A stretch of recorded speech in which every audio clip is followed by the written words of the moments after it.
Now, we know of at least one rally planned for tonight, and city leaders are already saying tonight will be handled differently.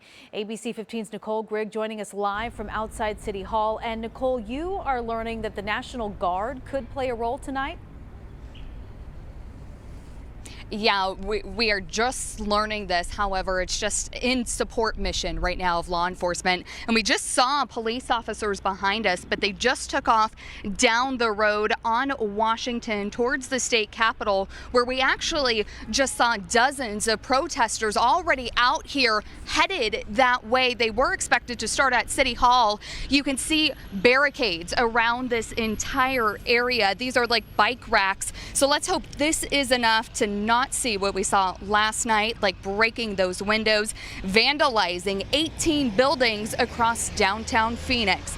Now, Mayor Kate Gallego speaking alongside our other city leaders, saying our community needs change and telling protesters this won't be done through vandalism. Also, Governor Doug Ducey, for the first time, addressing the protests, saying, quote, "We will always respect the First Amendment rights of citizens to peacefully assemble and make their voices heard. We will not, however, tolerate rioting, looting, violence, destruction of property, or any behavior that endangers the safety or rights of others."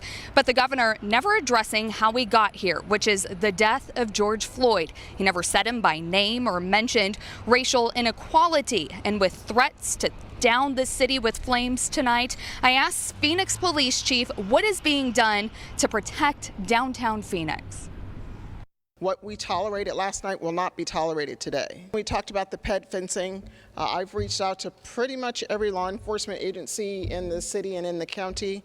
We mentioned also to the governor's office is weighing in, so we're really trying to provide the most human resources possible, as well as equipment, to make sure that when we ask people to leave or when the end is happening, that we're not leaving buildings exposed and leaving vehicles exposed. So we're being a little bit smarter about the number of people that we have on scene today.